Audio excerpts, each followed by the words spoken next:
Ladies and gentlemen, it is an honor to be here back with you after such a spectacular Shabbos. I actually don't know what the actual highlights of this weekend was, because to me, the entire Shabbos was one huge highlight. Baruch Hashem, b'siyat d'shmaya. Between the Rav, Rabbi Lau joining us all the way from Eretz Yisrael, to Rabbi Shapiro, who had to return back to Miami tonight. I think he's doing tshuva in Miami Beach for the David Magerman story.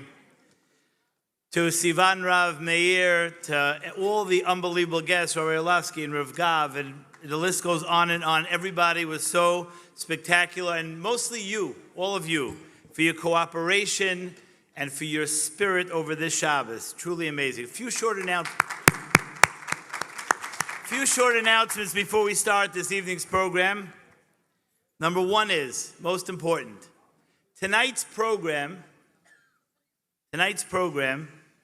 is 1 hour and 50 minutes.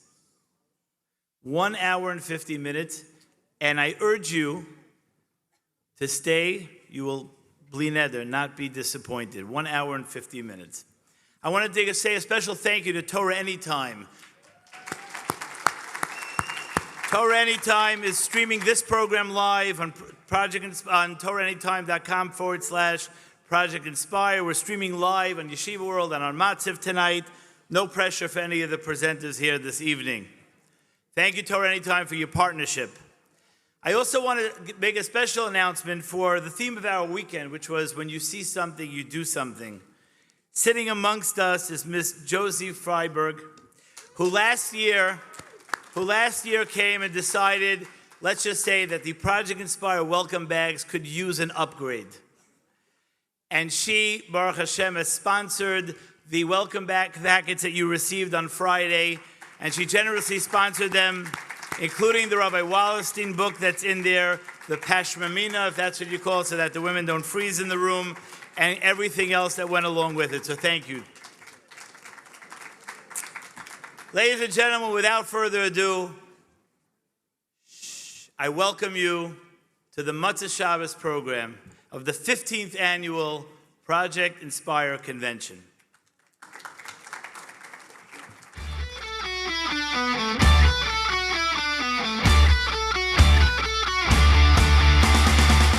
The Body and Soul weekend was absolutely, truly amazing. It was a wonderful Shabbaton. I was really impressed with the food and the service. I don't know, it just seemed like it was out of a movie.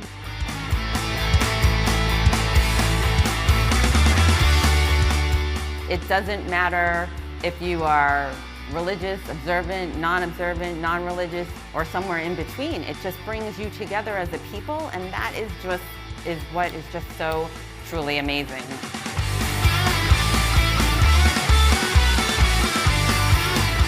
It was incredible, the lectures, the stories from the presenters were just absolutely incredible. Project Inspire is trying to get Jews from all walks of life to unite and come together, just realize their Yiddishkeit and learn more Torah and connect and realize that we're all really one.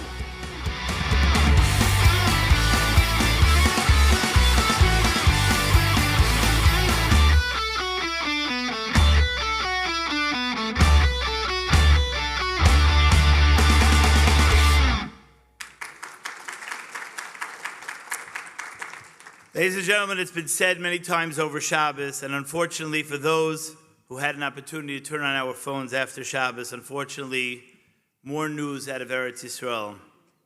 I feel it's most appropriate before we actually begin this evening's program to start off with a kapitel Tehillim for the Matzav in Eretz Yisrael. I want to ask Rabbi Yoni Zagatinsky, the Project Inspire coordinator in Brooklyn, to lead us in the kapitel Tehillim for the Matzav in Eretz Yisrael.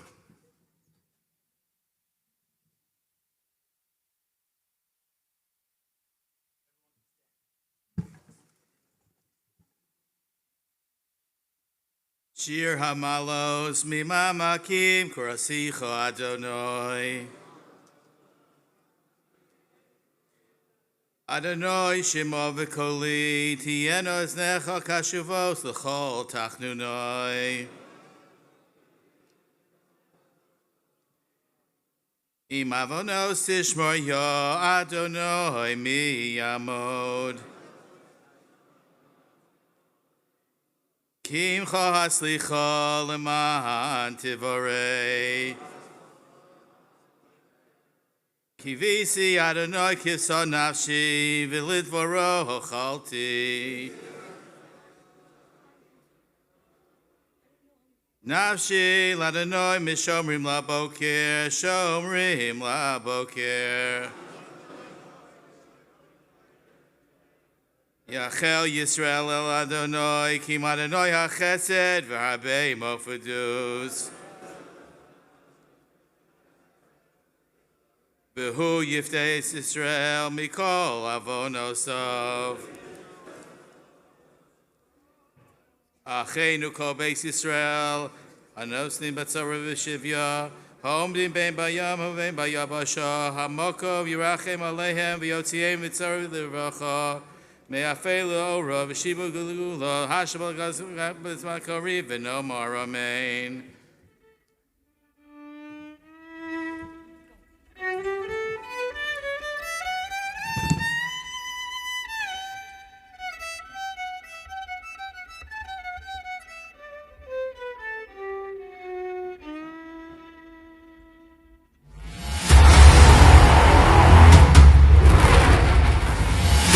2 weeks after the start of the war, fierce battles rage through the city of Gaza. Mordechai Shenval's tank takes a direct hit from an anti-tank missile, hurling him out of the tank and causing severe injuries. Even in his distress, Mordechai selflessly reassures the soldiers rushing to his aid, insisting that they help his friends, the other soldiers who have been injured. In the hospital, it turns out that Mordechai had broken 11 out of his 12 ribs.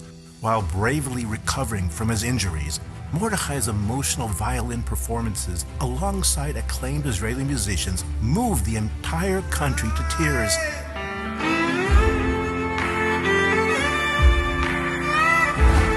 This is the story of a hero, Mordechai Shenval.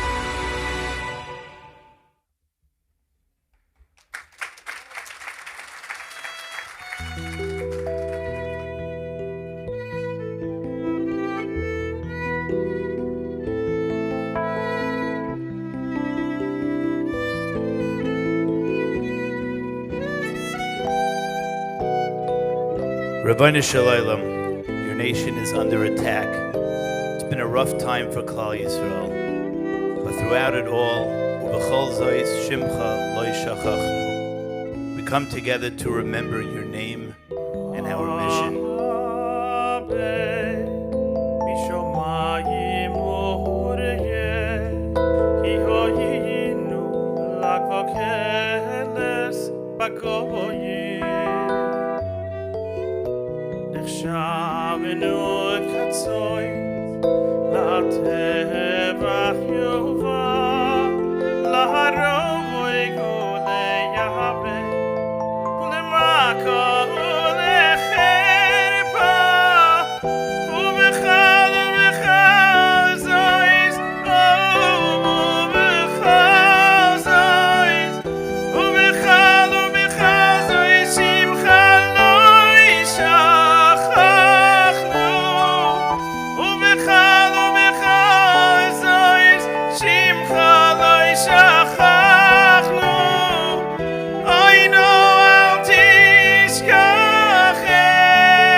Over Shabbos,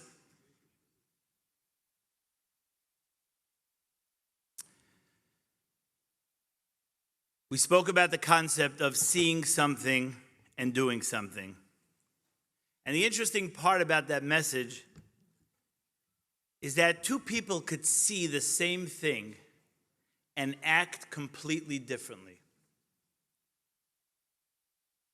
I'd like to introduce our next presenter who saw something that we all saw, but what he did was something very different than all of us. Ladies and gentlemen, Michal Barnett.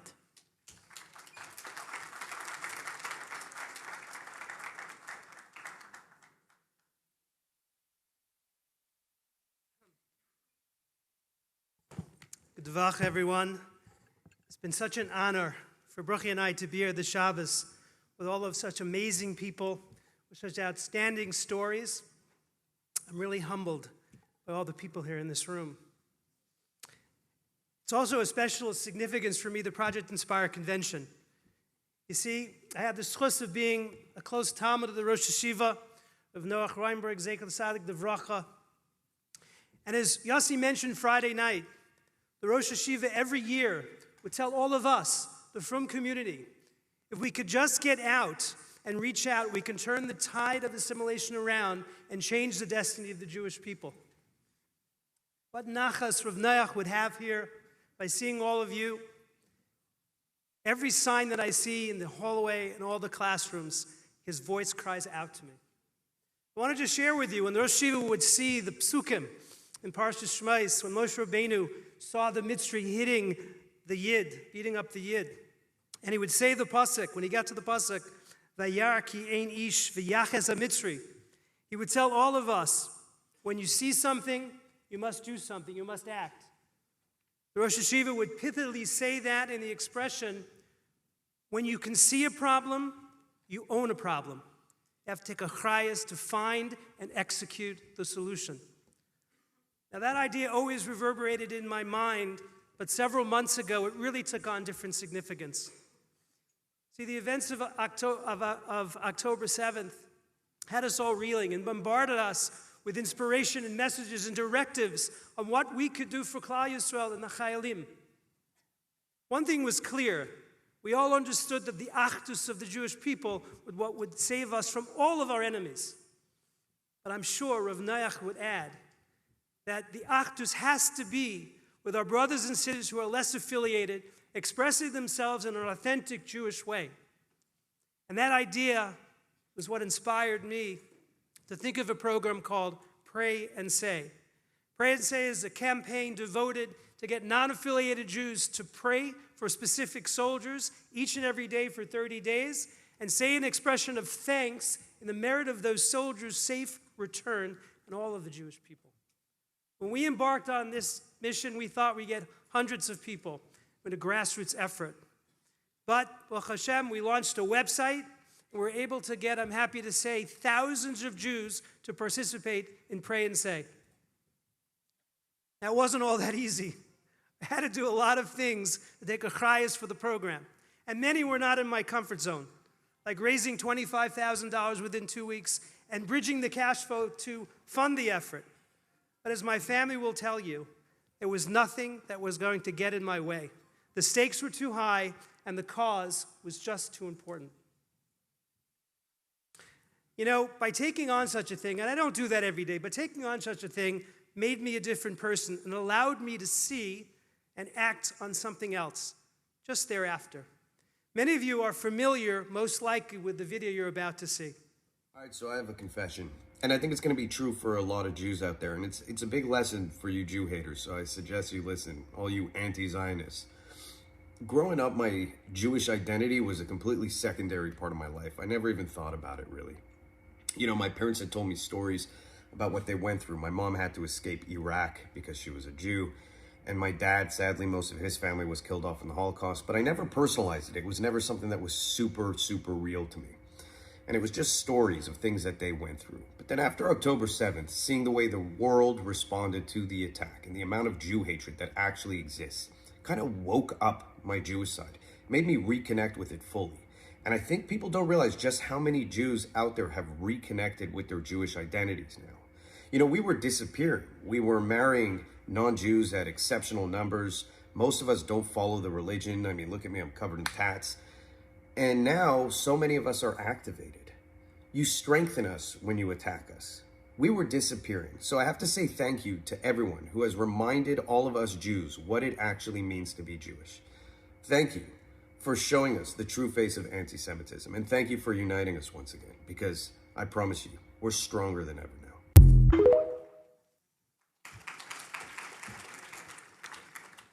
Ladies and gentlemen, when I saw this clip of Ilan, I was struck by his clarity and the depth of his neshama, and I just felt I had to reach out. I had my son Ari get his number. I was able to send him a lengthy text, and in essence, the text said, you express with clarity what anti-Semitism is all about, what our sages have said it's about for millennium. And you understand the question, why the Jews, so well. But perhaps the question, why be Jewish? More specifically, what's so special about being Jewish that one could die for, is a worthy topic for you and I to discuss. Baruch Hashem, he said, great, let's discuss. So I met Ilan on a Zoom. Epson's live in Boynton Beach, Florida. And we had a discussion of that and many things over an hour. I said to him at the end of the conversation, I so thoroughly enjoyed it, would you like to learn some more? He said, I'd love to. Baruch Hashem, since that time, Ilan and I have gone through the 5 levels of pleasure, the Rosh Yeshiva's view on pleasure, Jewish view of pleasure. He put up a mezuzah the first time in his house. He wanted to lay his grandfather's, Iraqi grandfather's tefillin. We learned through tefillin, shkafos and halachos. And most recently, we learned through the first 4 Mishnayos of Pirkei Avos. And Baruch Hashem, we have a Seder now every single Sunday night. Thank you.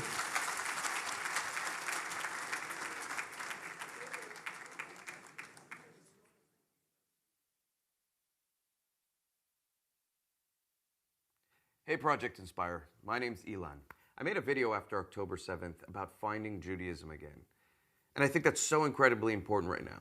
And I have to give a special thank you to Mitch. Mitch reached out to me after I made that video and started teaching me about Judaism, and it's opened up an entire world for me. It's been really, really special. And I think that's the point behind all of this, is that with a little effort, just reaching out to a stranger, reaching out to someone you know who's a Jew, who might not be into what you're into right now, can actually change their entire world, can actually open them up to Judaism. And so I think that's incredibly important right now, because so many of us Jews are being taught to self-censor, being taught to be ashamed, being taught to hide, and you guys are out there doing the exact opposite. You're standing strong for what you believe in, and you're teaching other Jews that it's okay to speak up too. And I think that's just incredible.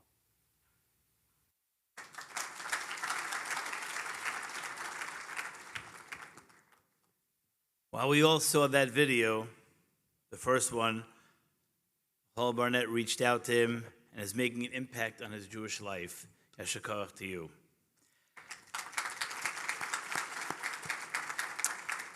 Ladies and gentlemen, without further ado, I reintroduce to you the founding director of Project Inspire, Rabbi Chaim Samson.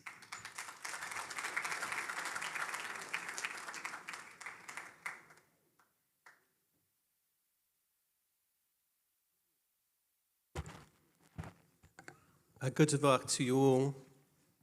I hope you all had a wonderful Shabbos, as wonderful as I had.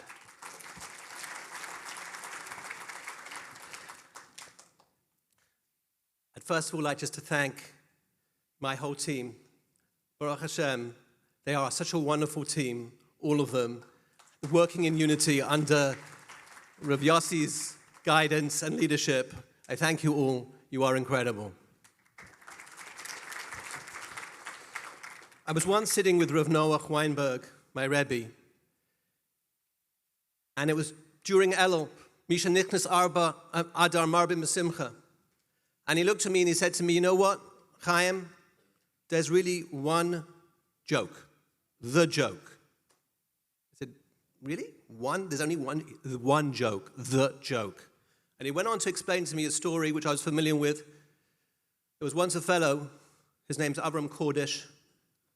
He lived in Baltimore. He was a student, an athlete. He was shot in the back. When he came round in hospital, he realized he was paralyzed from the neck down. And he asked himself, well, what am I going to do now? And he said, I don't know. And then he asked himself, well, what's life about? What should I be doing? And he said, I don't know. And he thought, I've never asked that question before, what life is about. And then he laughed. And why did he laugh? He said, all the time that I could move my hands and my legs, I never asked the most important question of what is my life's purpose. And he laughed. See, what is laughter? Laughter is when you see a paradox. When you see the guy with the bow tie and the bowler hat and he slips on a banana peel, he thinks he's so chashuv, but a banana peel can take him out. It's a paradox. It's funny. What's the ultimate paradox that the Rosh Yeshiva was teaching me? The ultimate paradox is when we miss the infinite because we're distracted by the finite. He missed the point of existence because he could move his arms and all the time he can move his arms and his feet. He never even thought of this question. And that's all of us. That we can walk around and say, poor me, when there's an infinite being that loves us every second and is pouring every moment of existence goodness with an infinite love, and we can walk around saying, poor me, that's the joke. We miss the infinite goodness.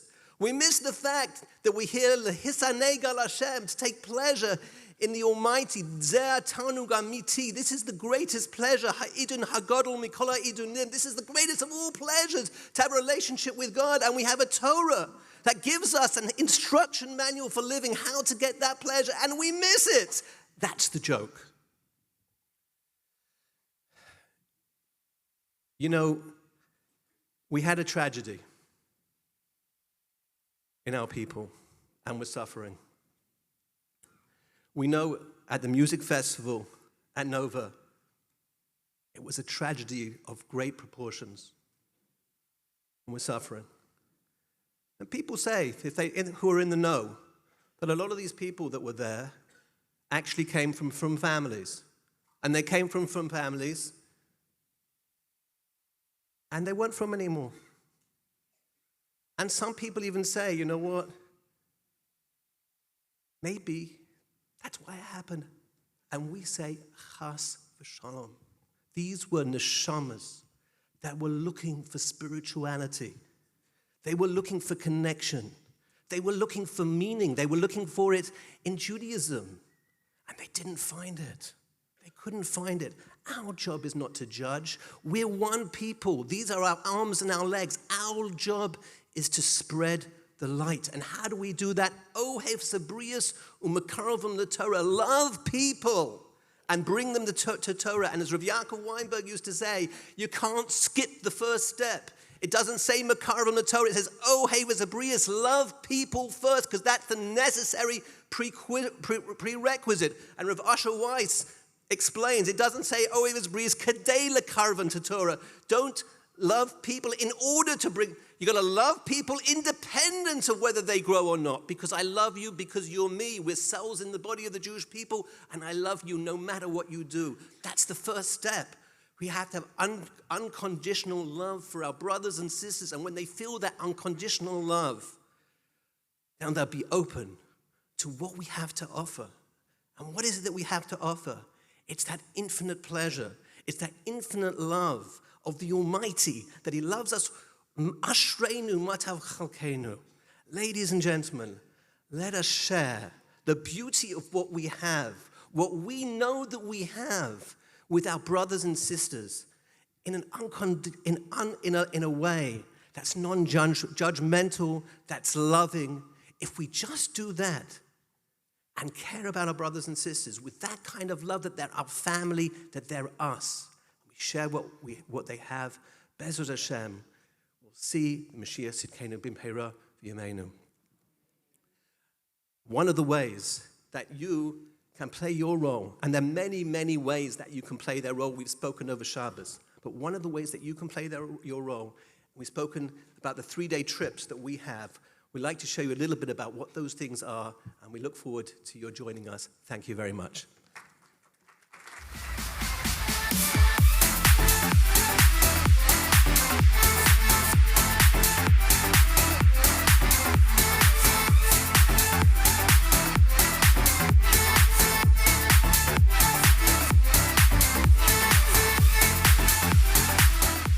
So a Project Inspire 3-day retreat, there's a mix of Torah learning, prayer, there's a ton of fun activities. Ultimately, the goal of Project Inspire is to connect you a little bit closer to your roots, to learn more about Judaism, and help you grow as an individual.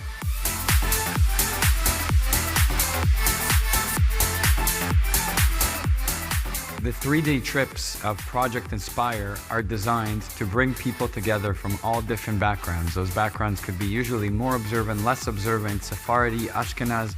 Every label that you could think of within the Jewish world are brought together into this 3-day experience. Those walls and those borders are totally broken down. People that probably would just bump into in passing, but now we're making friends and getting to know each other on a deeper level. It is a mix of fun, high energy, enjoyment, activities, and learning and taking away lessons that you can apply to your everyday life. It's a third just hanging out, a third of group activities, and a third of learning. So I grew up secular. The one-on-one learning has been a fascinating experience to me because it allows us to kind of find my own clarity. When I can actually understand where it comes from, not only do I understand where that conclusion came from, but I may actually have a different take on it. Project Inspire 3-day retreat is all about brotherhood and bonding and opening up. Yes, we drank a lot. Yes, we ate good food and we did some cool zip lining, but it's all about the guys and the relationships and the connections. You feel like you truly are one brotherhood, and people truly feel connected to each other without any labels. The idea that we're all Jewish, I think that's such a huge piece of it. That really is, that's what we're all a part of. That's when we can all really congregate to and feel like we're a part of something bigger.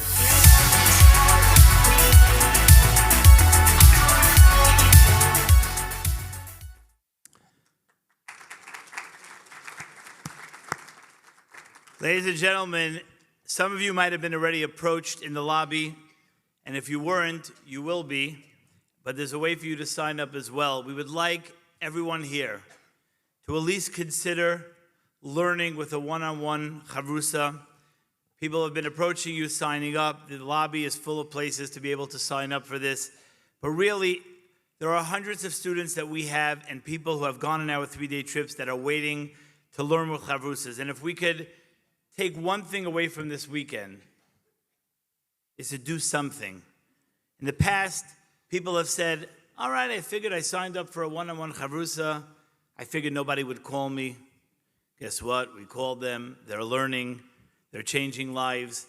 So I urge all of you, before you leave for this weekend, to find every which way to sign up for a one-on-one chavrusa. However, as you might have seen in the lobby over the weekend, we have another initiative. This entire weekend has been about seeing something and doing something.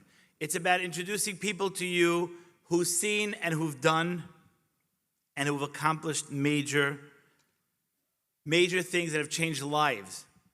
And so, if you did not yet sign up for the WhatsApp group that's going to be created for this weekend, many of you have already signed up. We will be engaging all of you in a see something, do something, because we know that we always have opportunities and we're always looking for ways to be able to act on it. You could scan your phone on the screen now or in the 12 signs that are out in the lobby, but please, again, do not leave this weekend without signing up for either a one-on-one chavrusa or at the very least joining the WhatsApp group so that you could be part of the When You See Something, Do Something initiative that we're beginning this weekend.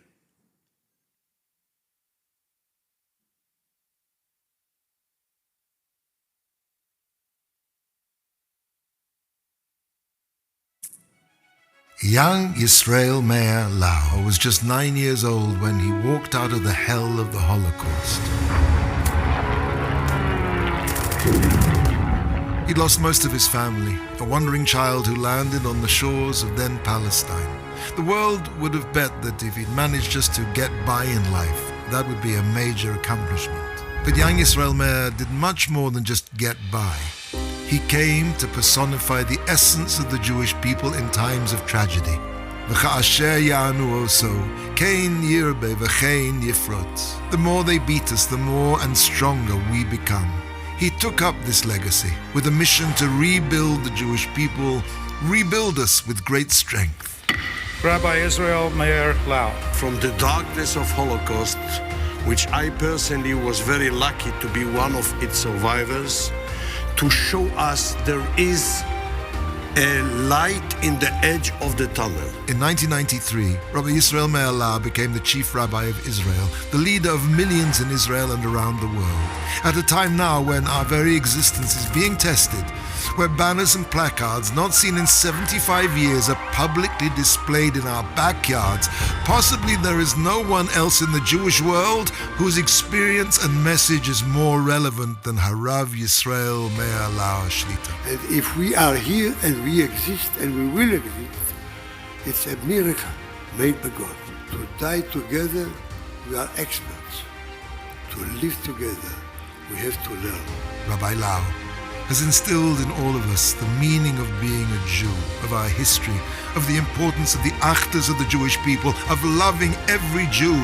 His life is a living witness how we come back from the ashes, grow and become great and inspire thousands. Something you see in your life, you feel it, you live in it. This is emunah, this is faith. Ladies and gentlemen, the former chief rabbi of Israel, and really the current chief rabbi of Jews all over the world, Harav Yisrael Meir Lau Shlita.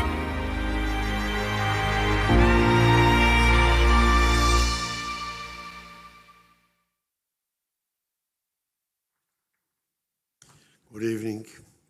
Shavua Tov u'Mevorach. Once upon a time, I gave a story in Israel, and Yossi Friedman heard this story. When he have invited me for this convention, this time, he said to me, I insist on that the story you told us will be told to all the people by you. And you cannot tell him no. I said, okay, I will try. Almost 50 years ago, about 50 years, I sit in my home in Tel Aviv. The telephone rings. Medaber David Ben-Gurion. David Ben-Gurion is speaking. Rav Lau, I want to ask you a favor. There are two verses in the Tanakh, in the Bible, I don't understand them. And you know that I like Bible. If I would be now in Sde Boker, in the Negev, I wouldn't bother you to come from Tel Aviv so far. But since my wife passed away, I am not very well, a little bit sick. I'm here in Tel Aviv for all kinds of treatment, medical treatment. I cannot walk to you, even I had to do it. Please do me a favor, come to me not far from you, Shderot, that's time Keren Kayemet. Today is Shderot Boulevard Ben Gurion, 17, where I live. I was sure that someone is kidding me. David Ben-Gurion phones to me. I was 50 years younger. I wasn't a chief rabbi yet, not of Tel Aviv, not of Netanya, not of Israel. So I said, but okay, tomorrow 10 o'clock is okay? I said, very good.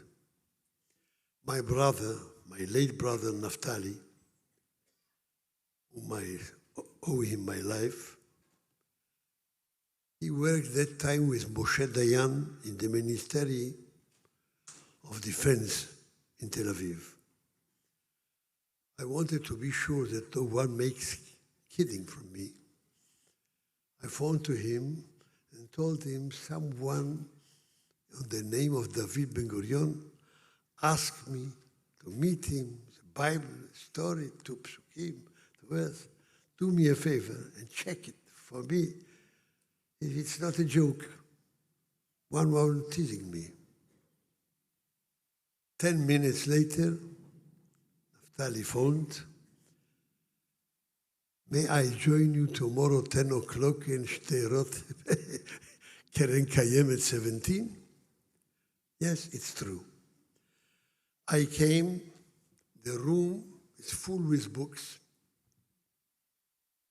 and I saw Talmud Bavli, Schulzinger's, an American Talmud, 20 chapters.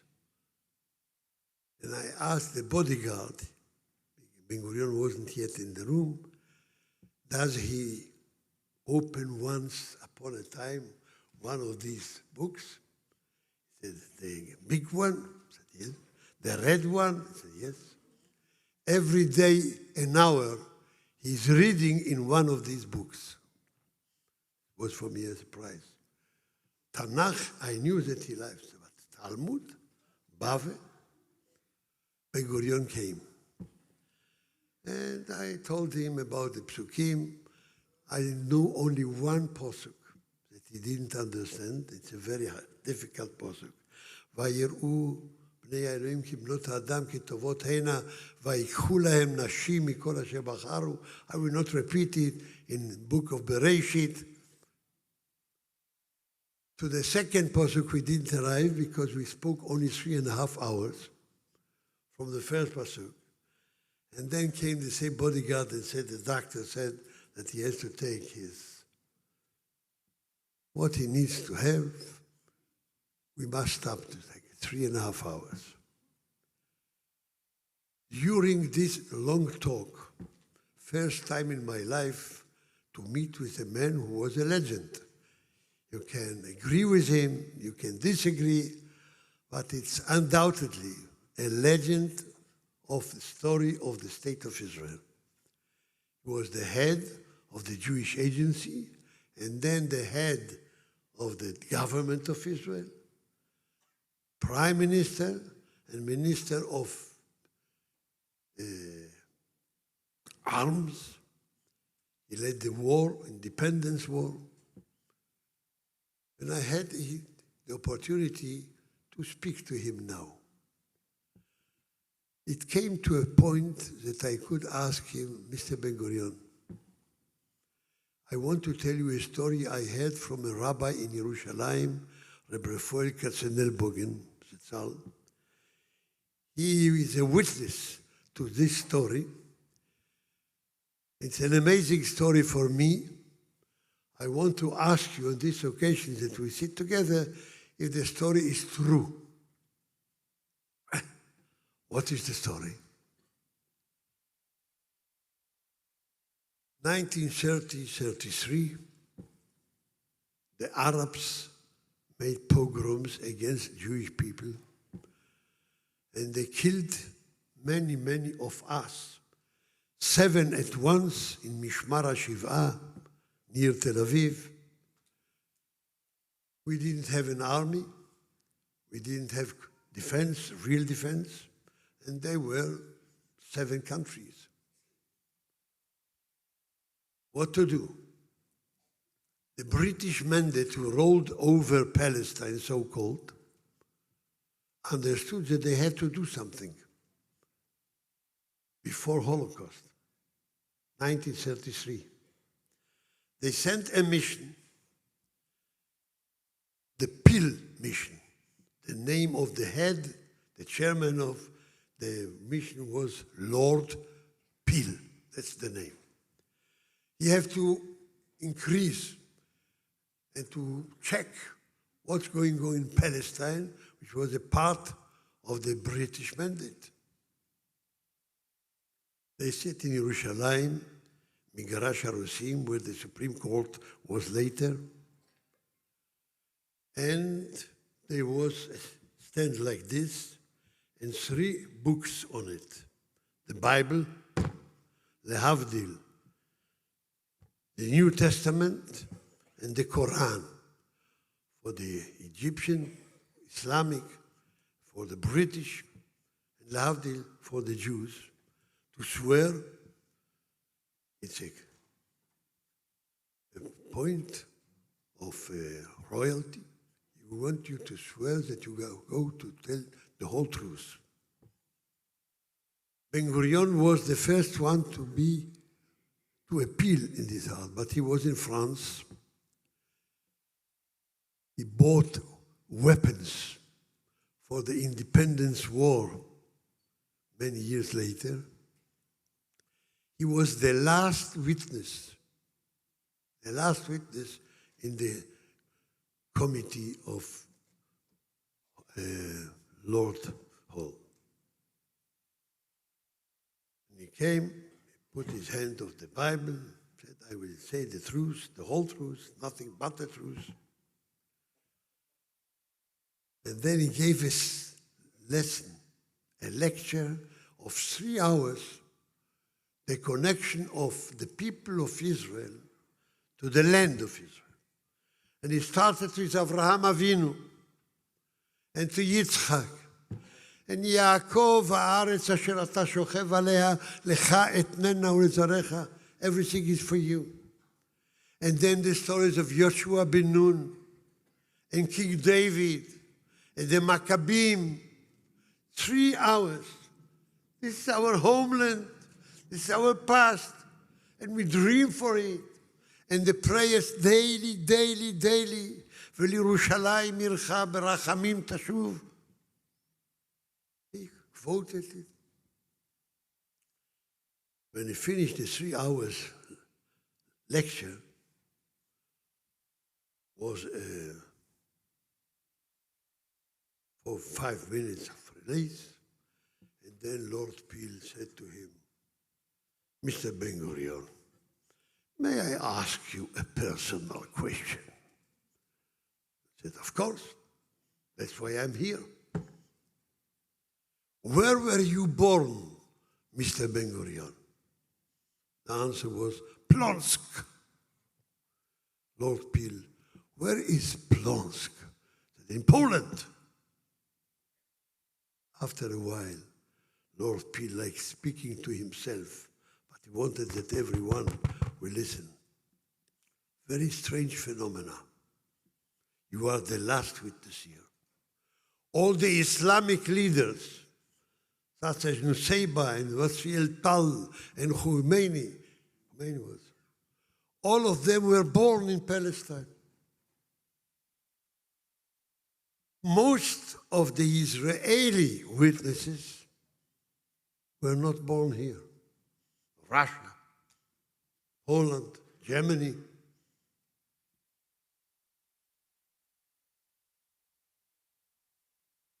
How can you say that this is your land? Usually, if someone comes to a home and says, go away, this is my home, not yours, we tell him, you have to go to the authorities and bring a paper that this belongs to you. Do you have a paper that Palestine belongs to the Jewish people? Lord Peel.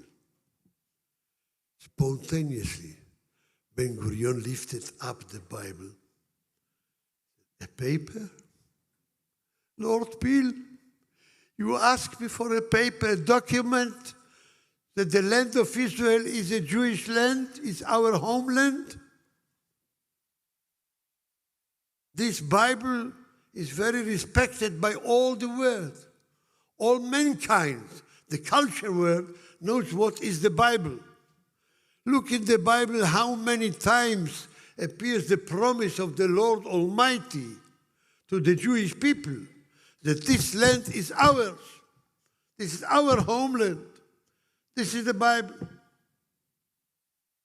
And all the journalists went out, running to the telephones to tell the story about the Bible, which this is the document that the land of Israel belongs to the Jewish people according to David Ben-Gurion.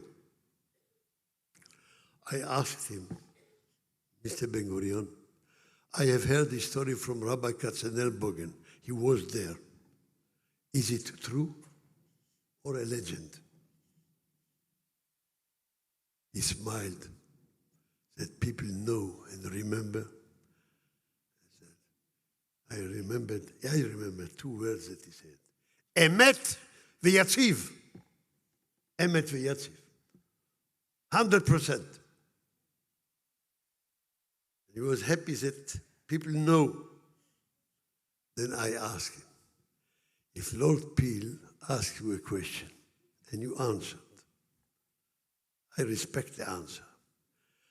But I want to put a question also, if we permit me. I have also a question for you. Akasha, please. What do you want? In the same Bible, in the same document that tells us and tells the whole world and all the generations that the land of Israel is Jewish land, in that Bible, there are some other words, such like Yom Hashvi'i Shabbat LaHashem Elokecha, Lo Ta'aseh Kol Melacha, Ata Uvincha Uvitecha. What can we answer to our children if they say, we sit in Eretz Israel because of the Bible? What with Shabbat? Kabed et avicha v'et imecha. Okay, you accept. But Shabbat and other commandments, 613 commandments, aseh ve'lo ta'aseh, we don't keep it. How can we ask Arafat to take the Bible as a document and we don't take it as a document for other paragraphs? What can we answer? What do you think Ben-Gurion answered of this question? He was a very smart man. What did he answer? Because he was so smart, he didn't answer. No answer. This is the story I owe Yossi. Where is he, Yossi Friedman? Here. Ani chayav lecha. I paid the bill. Now, from the past, which is not past, this is the present continuous, I want to end my words. This is the third time that I speak on this occasion.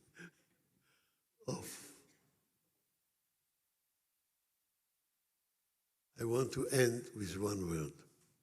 It was mentioned before, Mishenichnas Adar Marbin Besimcha. And we are in Adar. Adar Rishon, Adar Sheni, Marbin Besimcha.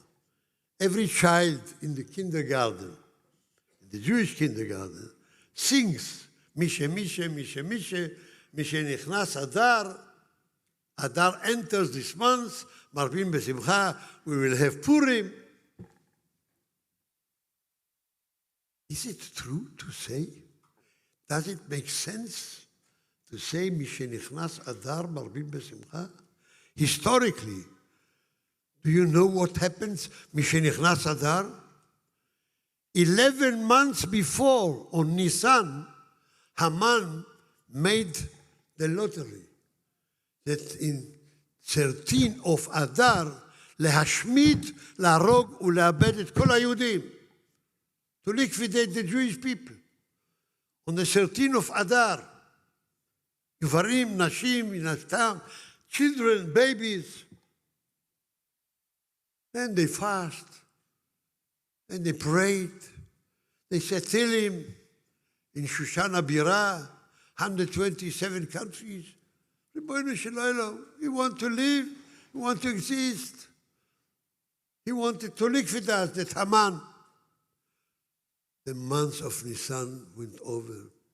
Iyar, Sivan, Tammuz, Av, Elul, 11 months. And the law doesn't change. And Achashverosh didn't change his mind. Can you imagine what happens Mishenichnas Adar? We didn't leave even a letter. For whom? Because we have only 13 days to live. With our children and the babies, all, God forbid, for a liquidation.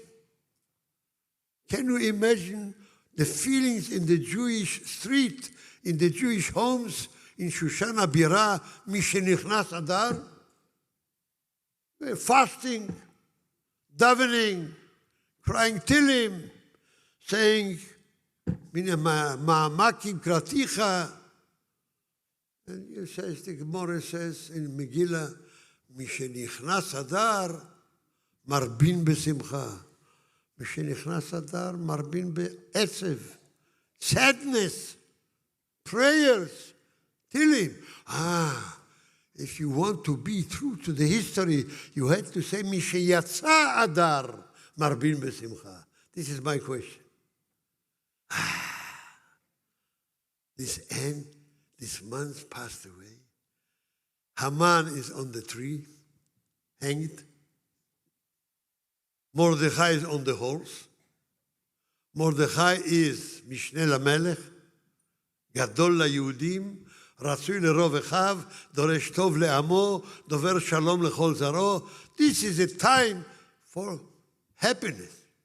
Misheyatza Adar. Why do we say Mishenichnas Adar and we sing and we teach our children, babies, sing with us, Mishe, Mishe, Mishe, Nichnas Adar. It's not true. What do you say? I have to add one word. Afilu, even. Afilu Mishenichnas Adar. This is the Jewish power. Emunah.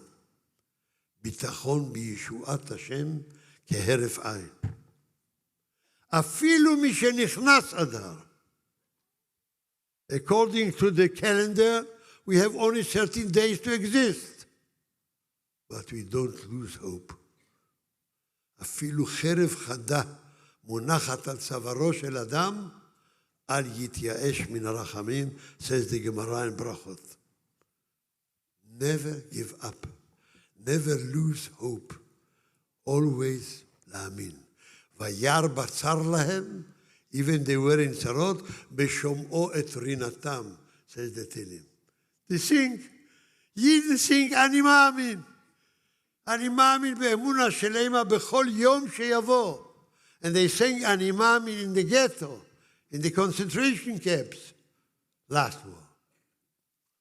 אפילו משנכנס אדר, מרבין בשמחה. We are still in a war in Eretz Israel. Today we had a difficult day with 3 new victims. Our kids, our sons, our soldiers died during Shabbat. 3 of them. Yehi Zichram Baruch. We are in the story of Afilu Mishenichnas Adar. Marbin Besimcha. We have to believe we are a nation who showed what power is in our faith, that we will never give up in our bond, one to the other. Achim v'chaverim kol Yisrael. We are together, as I said in the film. Not only we know to die together, we know to live together, and we will see Yerushalayim habnuya bevi'at Mashiach tzidkenu, Goel Tzedek במהרה בימינו, אמן.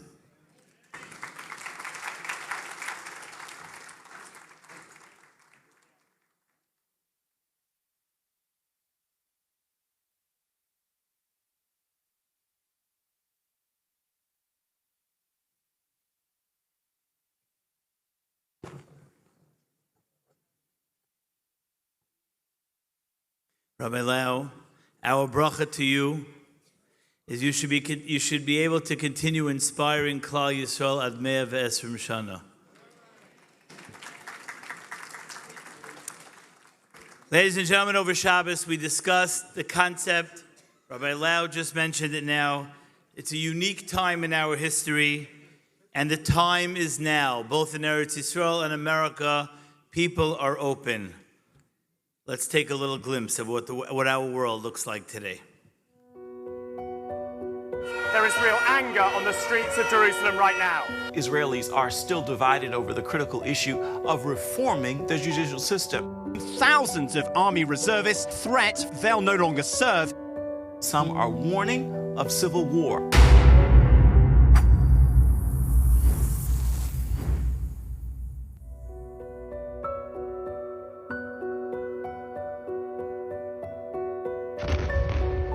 After October 7th, there's been a rise in anti-Semitism.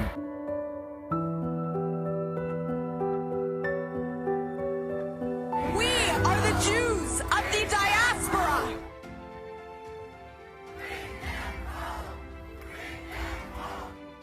With all this hatred, with all this anti-Semitism, we wanted to go onto campuses to speak to people, see what their Judaism means to them, see if this has made any kind of a difference at all.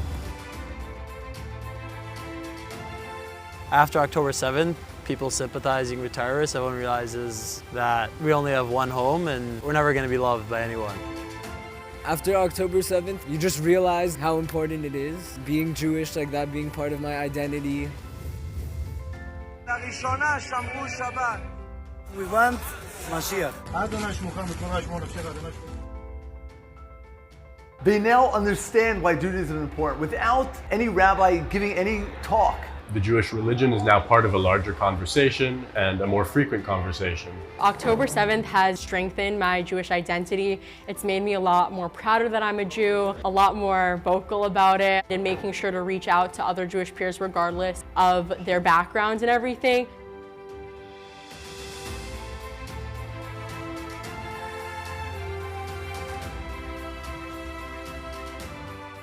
Very often they'll say a story. One time I was walking down the street and a religious lady smiled at me. Somebody asked me if I want to put on tefillin. They gained membership, that they belong, that I'm Jewish. If anyone comes to me with a kippah and says like, come for a Shabbat dinner, and I don't have plans, I would go. Anyone in the world, in the street, I would say, let's go.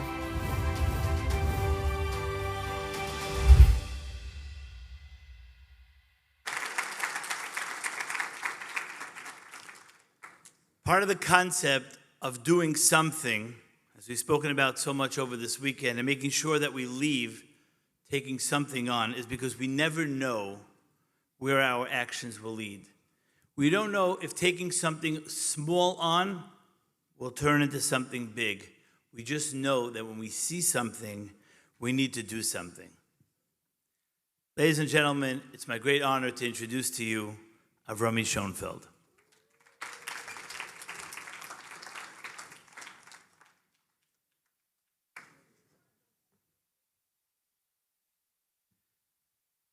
B'tvach, everyone. My name is Avrami Schoenfeld, and I live in Flatbush, New York.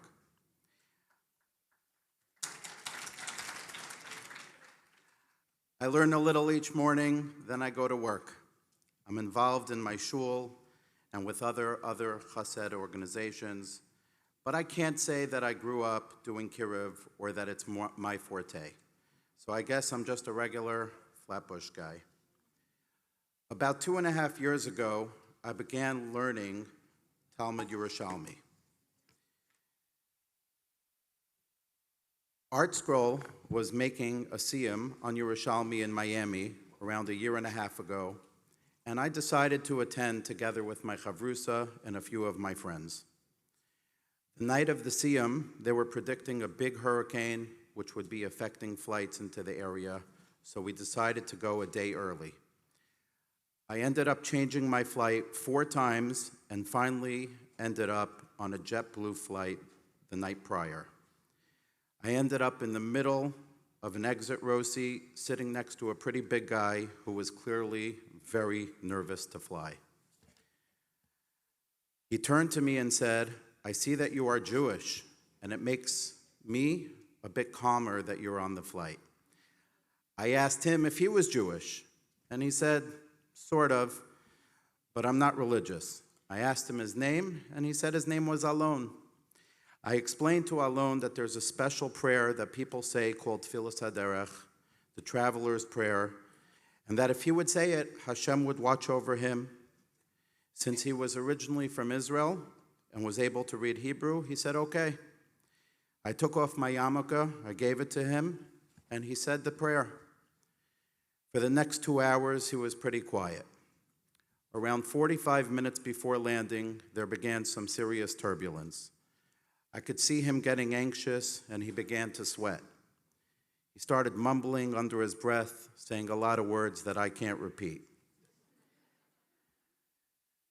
I turned to Alon, and I said, calm down. We already said Tfilas HaDerech, but that didn't seem to work. I then asked him if he ever kept Shabbos. He said no.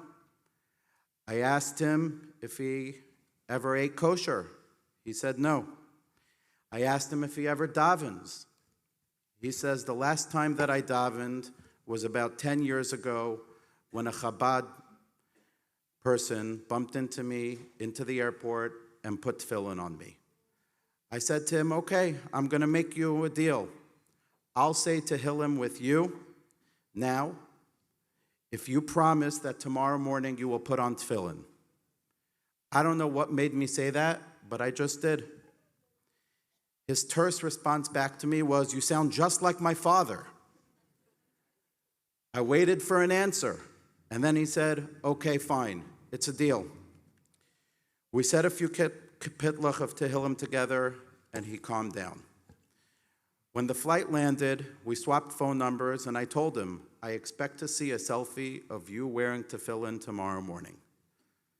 The next morning, I sent him a tefillin selfie of myself, and I anxiously waited for him to respond. Time went by, and what do you know? I finally received a selfie back of Alon wearing tefillin for the first time in over 10 years.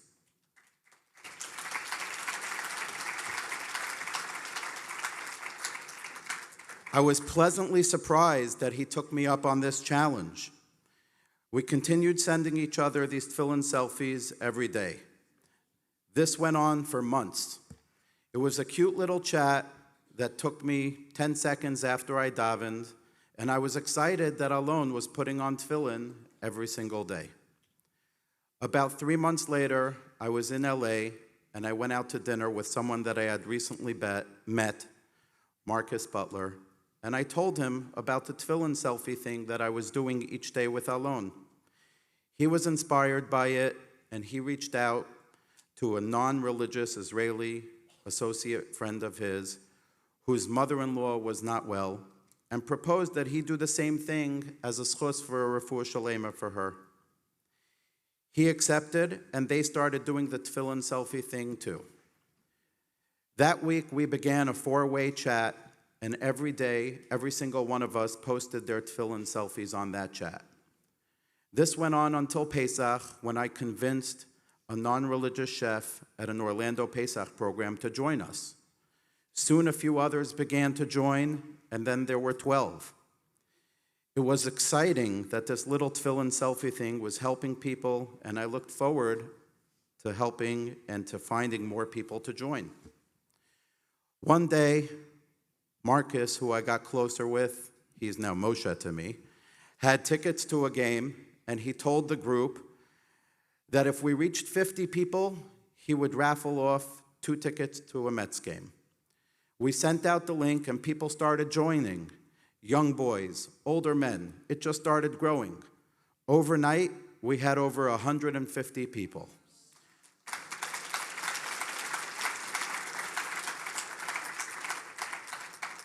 A lot of the people who were joining were either putting on tefillin for the first time or for a first time in a long time, and all they were doing was posting daily selfies of themselves doing the mitzvah. We raffled off those tickets, and pretty soon people began to ask, when's the next raffle? So we started doing raffles almost daily for $50 Amazon gift cards, and the group just continued to grow. Yaakov Langer of Inspiration for the Nation heard about this, and he publicized it. And very soon, we were up to 500 people.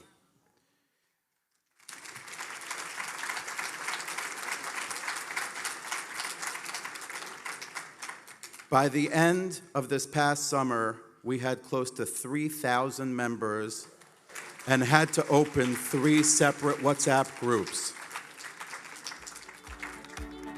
Before the chat, I put on tefillin maybe a few times in the last 15 years. Into a secular public school, and I went, I think, for 5 years after school, Tuesdays, Thursdays, Sundays, to a Hebrew school to, basically prepare me for my bar mitzvah.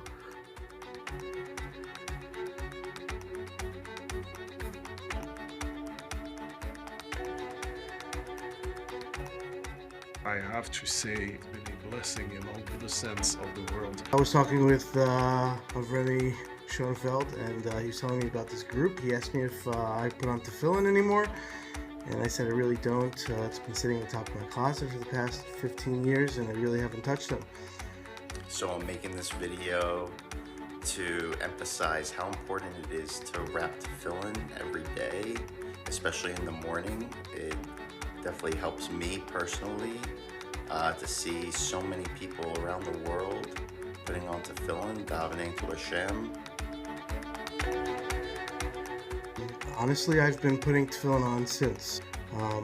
It's been over a year and I'm putting on tefillin every single day.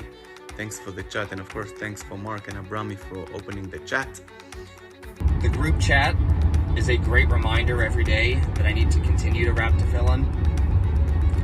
Sometimes, as the workday goes by, I forget, I put it off till later, and then I see the group chat on my phone, and it's my reminder that the sun hasn't set yet, and I still need to wrap today. Good timing for what happened in Israel, right? It's everyone's strong, doing our part, praying. Not all of us could be fighting, but we could fight the spiritual battles.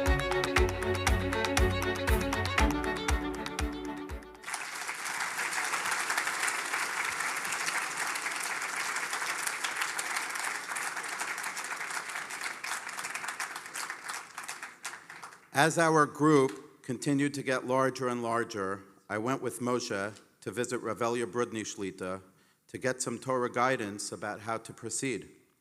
He told us we should just keep doing it. It's no pressure, it's just a reminder for everyone to do the mitzvah, and it's just a simple way to keep people connected to Yiddishkeit. We do not allow anything on our group other than tefillin selfies. Thousands of Yidden from over 30 countries around the world, proudly each wearing their tefillin. Thousands of Yidden inspired by a simple idea that Hashem, I don't know why, placed in my head on that flight to Miami. It's incredible what we can do if we just connect with another Jew. Alon, my flying partner, was unfortunately unable to make it here tonight. I'm actually here. Hey!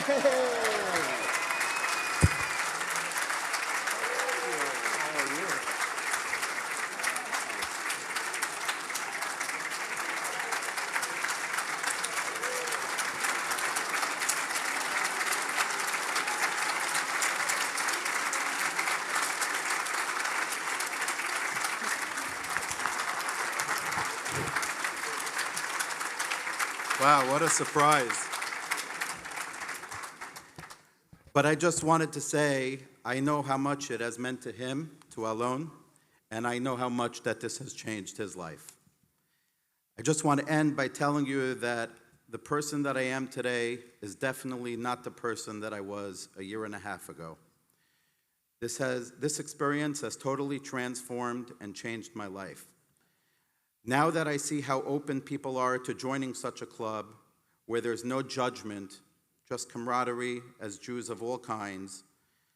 I approach anybody that I see who looks like they could be a candidate for our tefillin selfies. No outwards appearances or walls can stop me. If they are Jewish and they look like they could be elevated by joining our group, we approach them. People want to connect, and all we have to do is reach out. This has totally changed me, and I'm so happy, and thank you so much.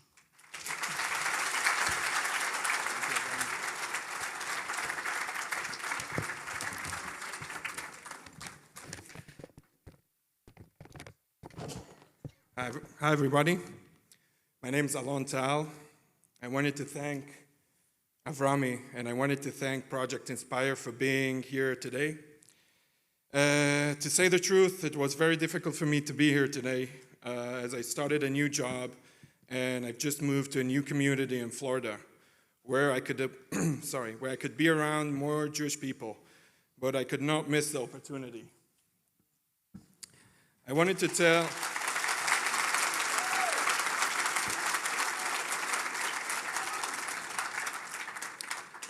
tell you one more amazing thing.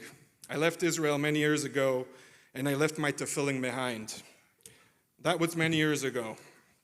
8 months before I met Avrami, on that plane, my mom came to visit me from Israel.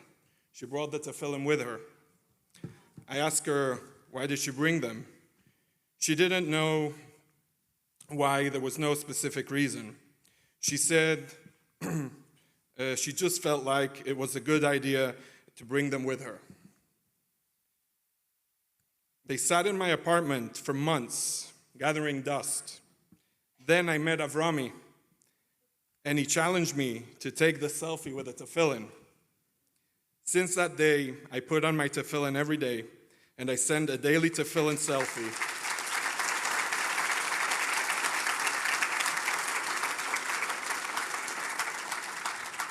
It keeps me and others on the Tefillin WhatsApp group motivated. This whole experience really changed me.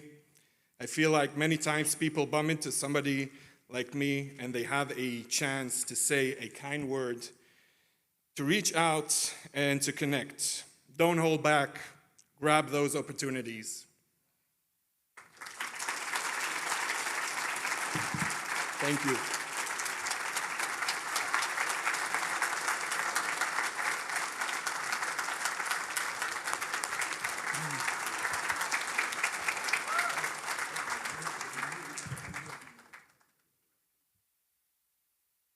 I just wanted to ask you a question. Can you have dreamed sitting next to Alon on the plane? By the way, it was great having Alon here for Shabbos with us, by the way. I know that you couldn't join, which is why he was able to join. It was tough hiding a guy his size. But could you have imagined the ripple effect that this would have had to thousands of people? Oh. Can we get another mic up here? Can we get a mic?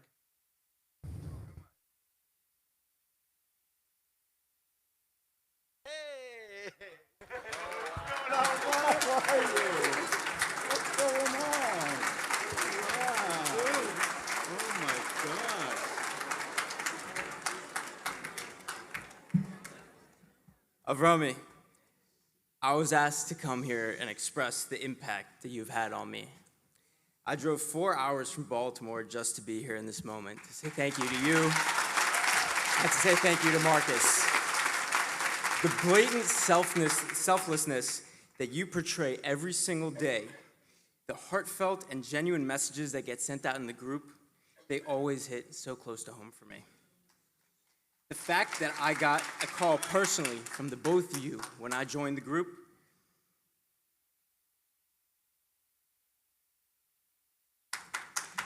is only one example of how much you truly care about everyone.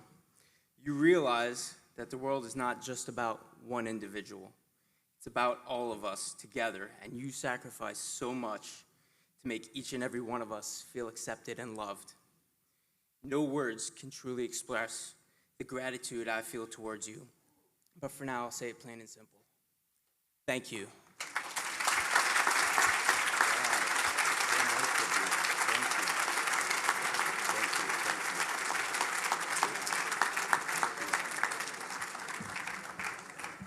Wow, big surprise. I just want to say thank you to my partner in the Tefillin chat, Moshe Butler. Thank you for all you do.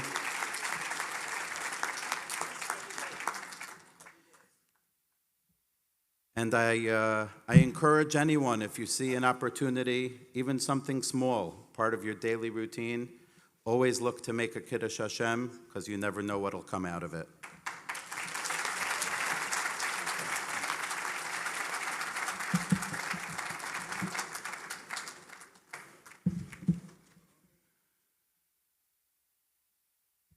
Well, you never know, and you never know here at the Project Inspire convention what you'll see.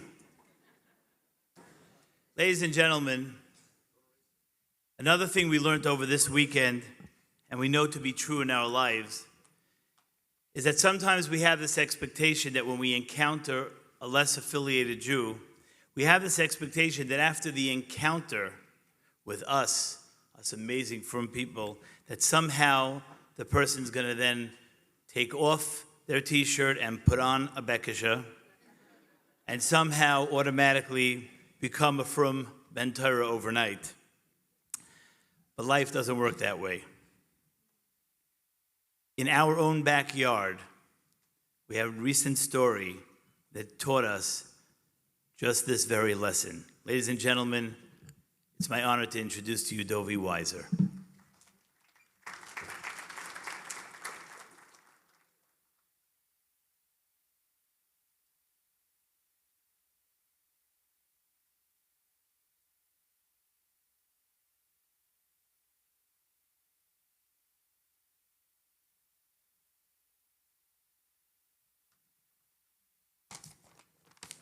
Good Tevach, everybody.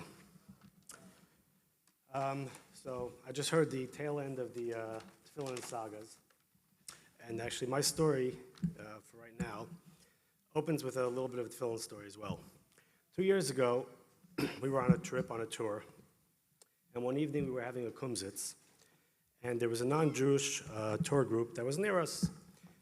And after a little while, we saw an older gentleman without a yarmulke, clearly not a frum Jew at least, walk over and sit with us, and a couple of people started to talk to him.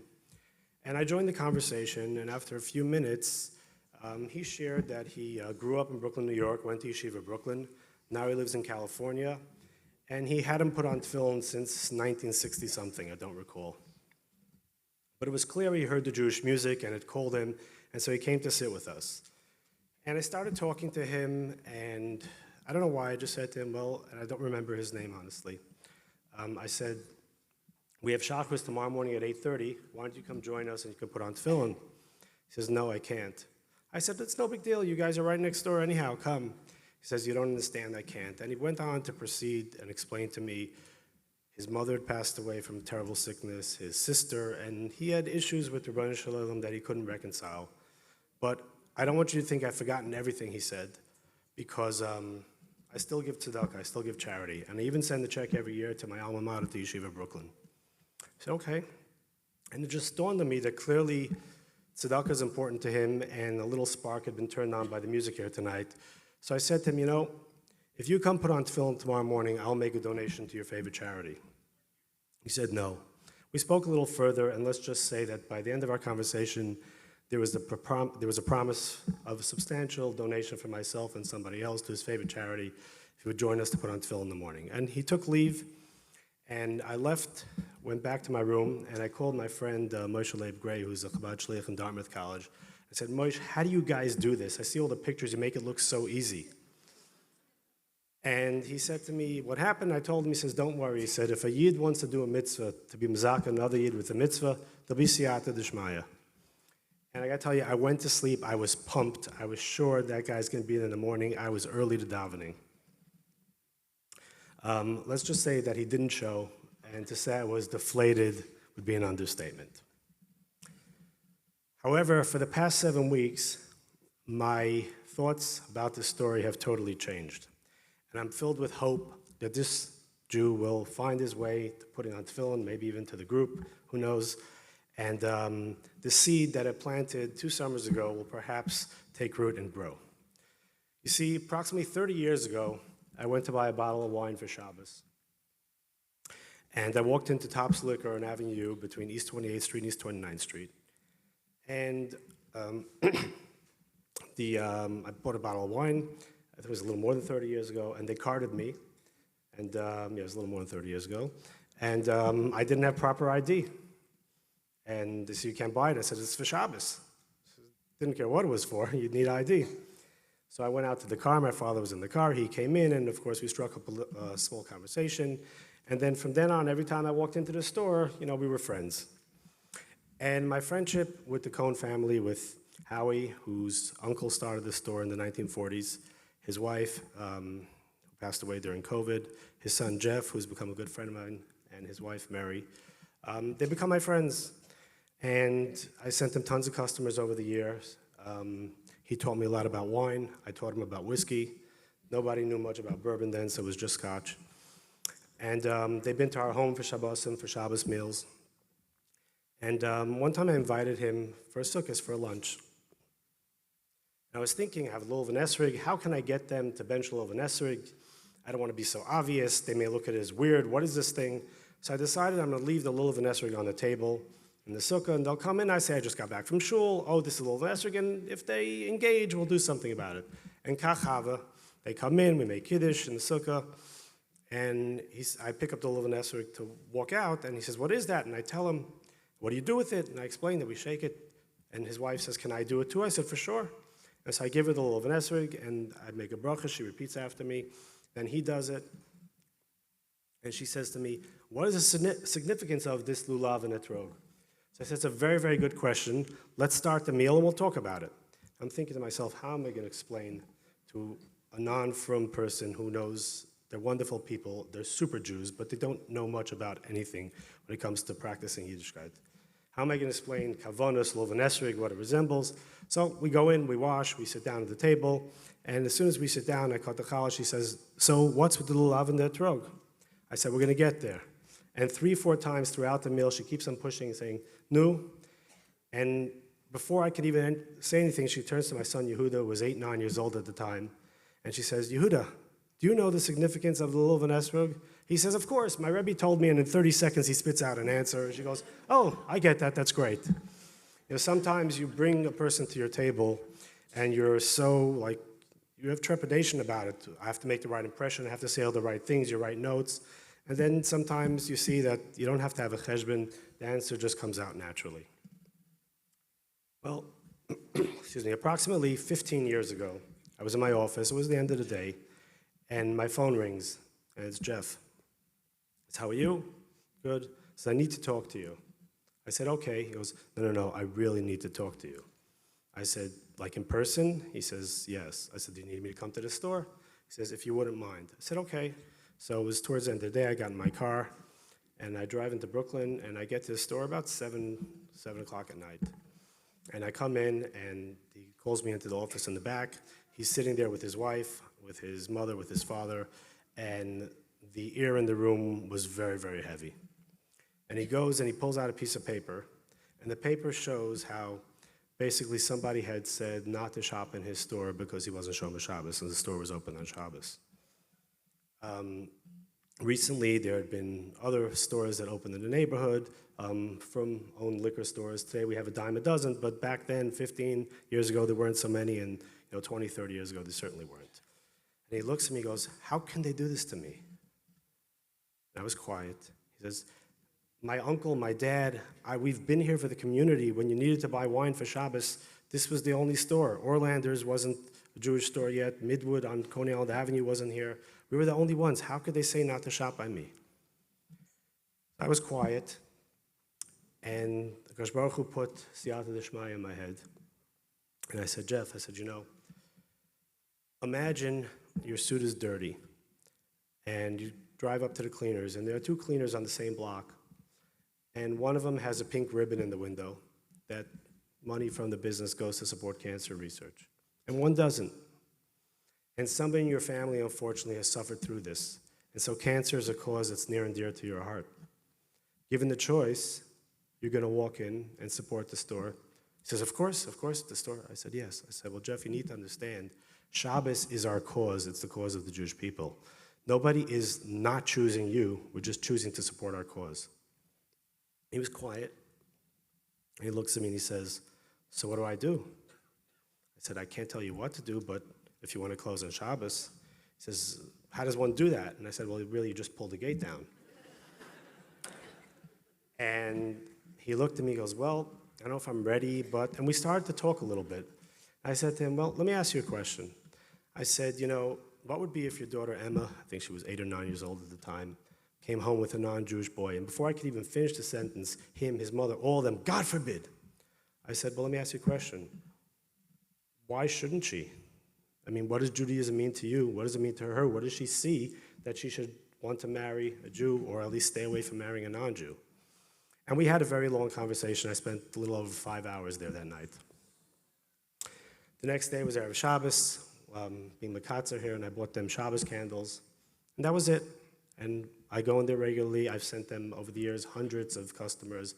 I tell everybody, go in, say hello, tell him you're my friend, talk to him, he's a Jew, reach out to him, love him, and that's it. Well, 7 weeks ago, I was in Eretz Yisrael. It was Friday afternoon, about an hour or so to Shabbos, and my phone rings, Jeff Cohn. I didn't answer it. And then I get a WhatsApp. It says, hey, buddy, call me when you can, all's good. So, you know, WhatsApp, you push the button and you just connect it back, so that's what I did. And I pick up the phone, he says, hello, how are you? I said, great. I said, I'm in Israel. He goes, you're in Jerusalem? I said, yes, that's fantastic. I said, what's going on? He says, remember that conversation we had? This conversation was 15 years ago. I said, yes. He goes, I think it's time. I said, okay. I said, this week? He goes, no, I'm not ready yet. I said, what do you mean? He goes, I need to go talk to my accountant, to my lawyer. We have to talk it through. I said, Jeff, stop. He says, what? I said, it's clear for me, and there was such, his voice was shaking. And I said, it's clear to me you're doing this for the right reasons, and you're coming from the right place. Meet with whoever you need to meet with, but when you meet with them, let them know this is what you're doing. And he says, okay. And I said to him, well, if it's not for this week, he says, well, I need to know what to do. And I said, I'll be back in New York on Tuesday. We'll sit down and we'll work it all out. And when I hung up the phone, he wished me a good Shabbos. I wished him a good Shabbos. I called a friend of mine in New York and I said, listen, do me a favor, this conversation just happened. Please go over to the store, give him a hug, give him a little chizuk, and that's what he did. Well, that was 7 weeks ago. And the following Shabbos, back in New York, was my son Rafael's bar mitzvah. And that was the first Shabbos in 83 years that the store that had been a staple on Avenue U was open on Shabbos, was closed on Shabbos, excuse me.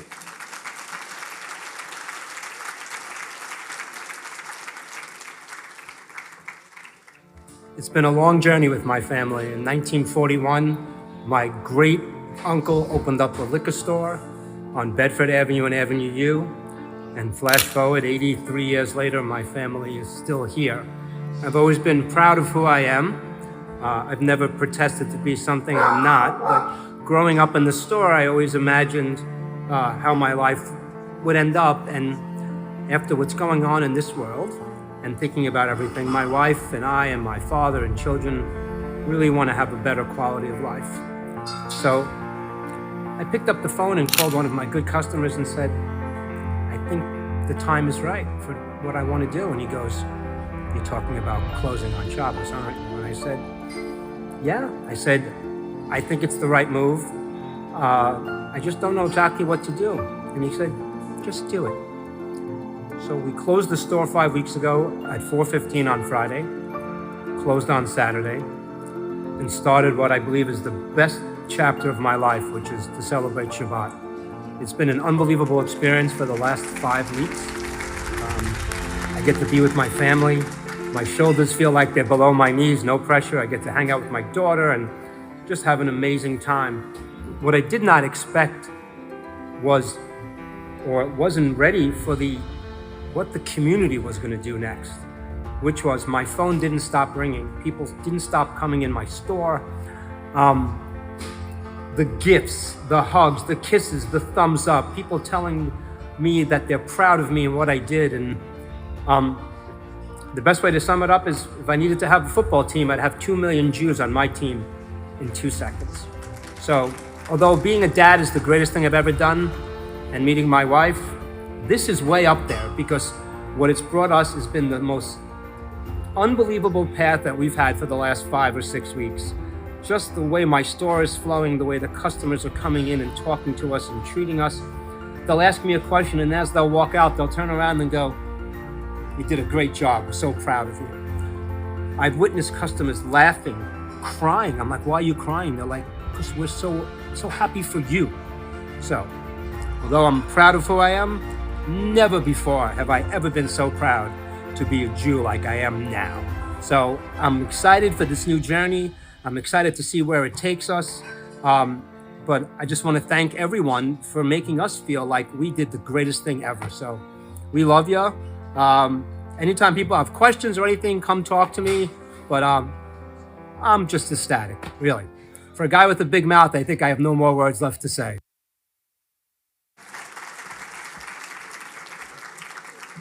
You know, Jeff said it better than I can, but I just want to conclude by saying, first of all, for those in the room, if anybody has gone into the store to support him, thank you.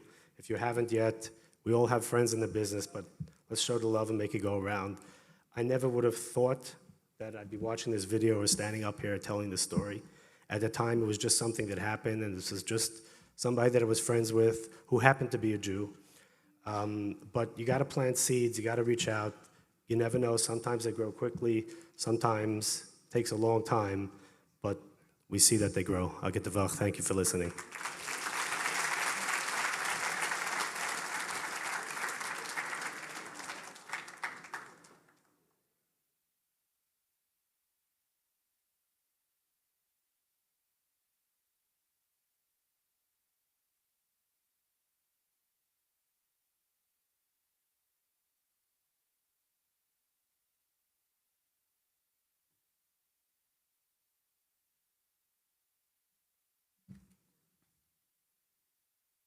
Shavua Tov. My name is Shalom Shitrit. I am 20 years old and was born in Afula, a city in the north of Israel. I grew up in a traditional Jewish family where we observed Torah and mitzvot.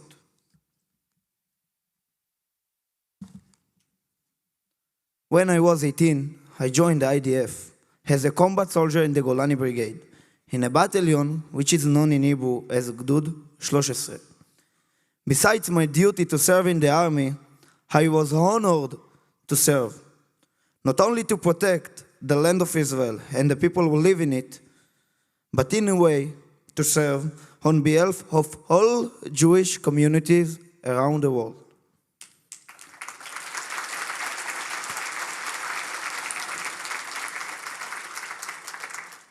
I was stationed on the southern border of Israel, just 200 meters from the Gaza fence, in a military base called Magen Be'eri. In Hebrew,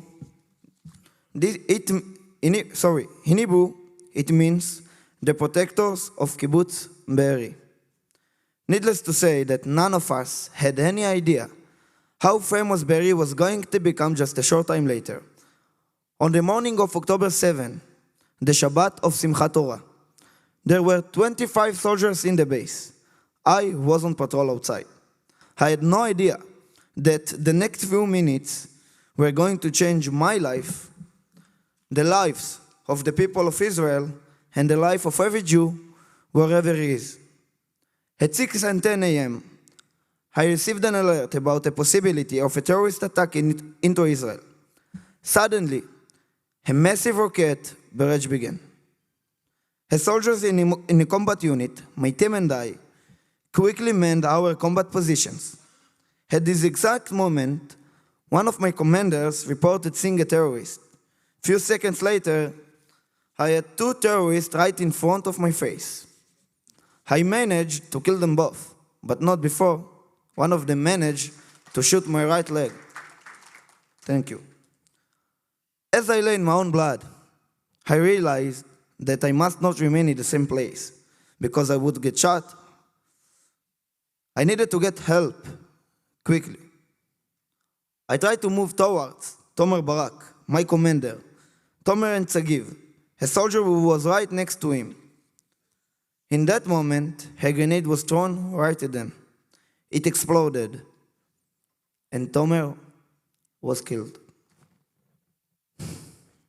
I fell on the floor. Tzagiv and I, both badly injured, crawled towards the armored vehicle for shelter. There was nowhere to hide from those monsters. All this time I was bleeding non-stop, but I could not make any move. Otherwise I would get shot on the spot. I heard shouts in Arabic and shots everywhere. The terrorists started shooting RPGs and throwing more grenades. In my heart, I started saying my goodbyes. Meanwhile, Tzagiv killed all the two terrorists who approached us. We were finally able to go out and somehow managed to reach a military radio. I requested assistance and then fell unconscious. When the evacuation team arrived, it had been 5 hours since the moment of my injury. I was taken to the nearest hospital, where I spent 8 days between life and death. It was only 2 weeks after I woke up, I realized the scope of the tragedy. I realized that 1,200 of my brothers and sisters lost their life. Among them, 14 from my own unit, hundreds of hostages taken, and of course the fact that I will have to live the rest of my life with one leg. After a few weeks, I was transferred to rehabilitation in Sheba Hospital, where I am to this day. But all of this, my friends, is not the important part of my story. Since the day of the attack and the day that I was injured, my world and your world has changed. We, the Jewish people, are no longer the same.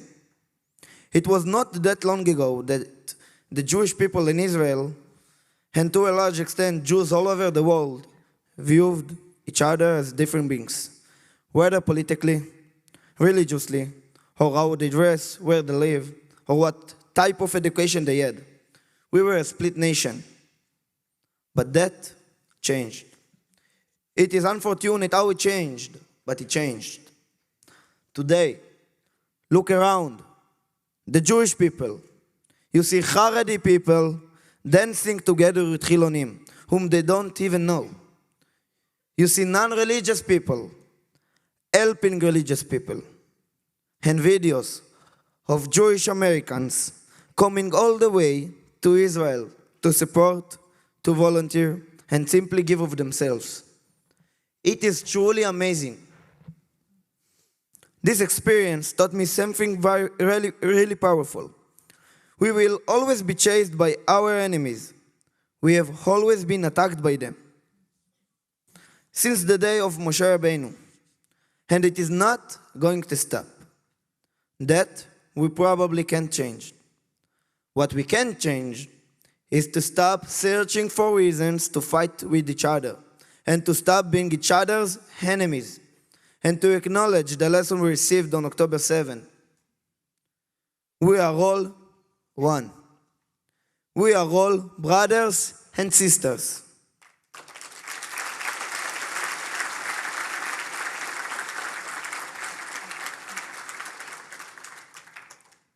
My friends, we were sitting here for an entire Shabbat, and all we hear is about Jews reaching out to each other, connecting with Jews who are totally different from them. Even those who they might have been afraid to reach out to before. They do so because they love each other, and because we are all family, and family is all we have in this world. Therefore, despite all the pain that I endured, no matter how scary it was to be an inch from death, I am honored to give of myself and to sacrifice my right leg for the sake of unity among the Jewish people. Thank you. Thank you. Thank you.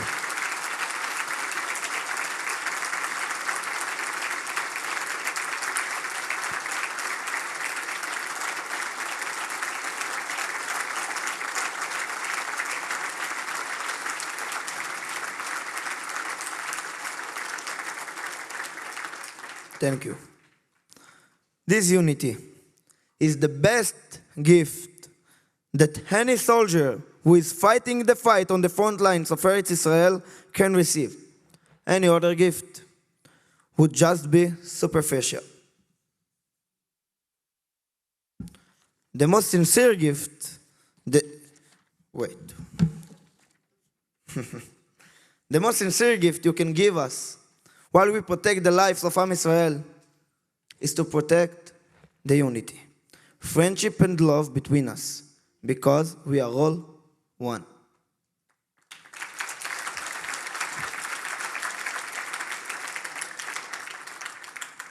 When Yossi told me what Project Inspire does, I knew that as difficult as it was for me to get on a plane and to leave the Riyadh, it is worth speaking to you. So, my parting message to you tonight is that you should not look at us in Israel and feel bad or sorry for any of us. It is our mission and it is our duty to stand and protect the Jewish people. But October 7 was not the first wake-up call in our history. Yet, sadly, shortly after, we fall asleep again. We cannot let this opportunity go by. We must not forget. My message is, if you are looking for a way to express gratitude to any of us who are fighting this war, hug your Jewish brothers and sisters. Give them a hand, connect with them, and remember that we are all one. Thank you. Am Israel Chai.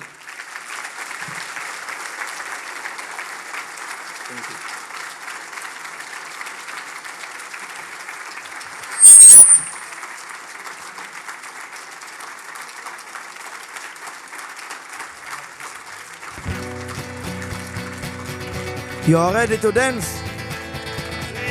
Am Israel Chai. עוד אבינו חי, עוד אבינו, עוד אבינו, עוד אבינו חי, עוד אבינו חי.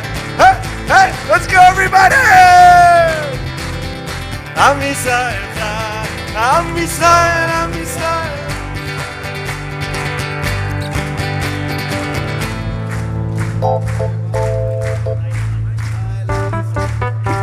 I sing it more good. עם ישראל חי, עוד אבינו חי, עוד אבינו חי, עוד אבינו, עוד אבינו, עוד אבינו חי, עוד אבינו חי, עוד אבינו חי, עוד אבינו, עוד אבינו, עוד אבינו חי.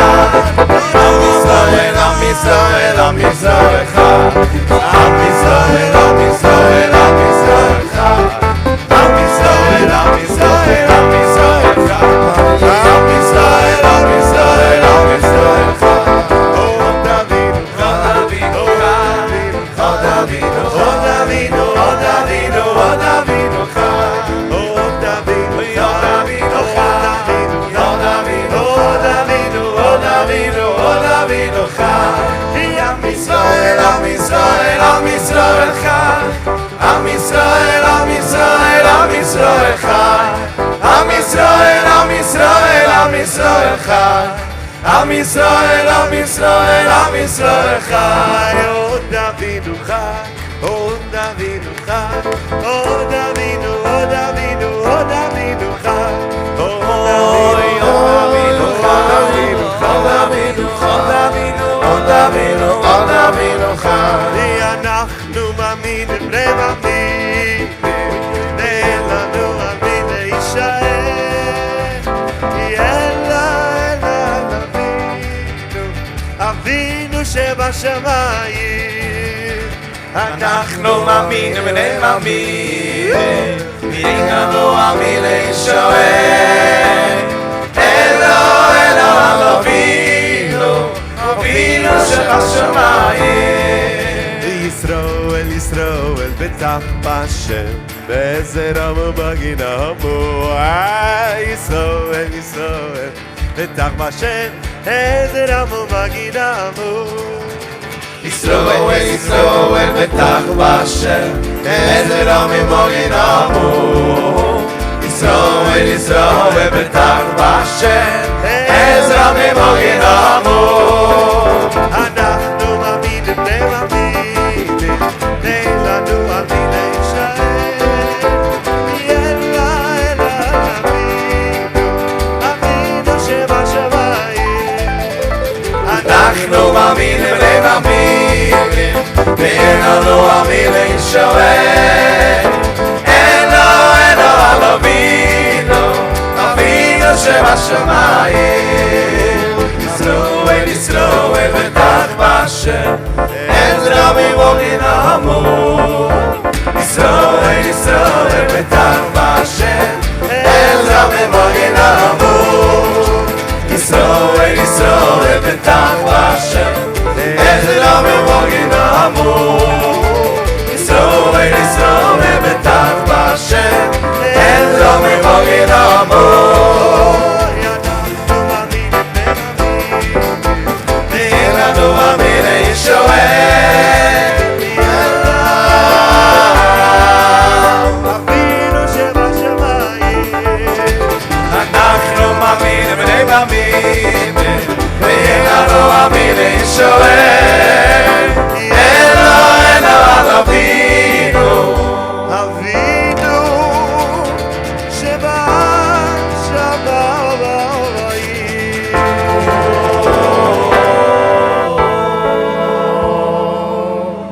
Ladies and gentlemen, thank you so much for joining us. Malava Malka is being served in the lobby. Agutava.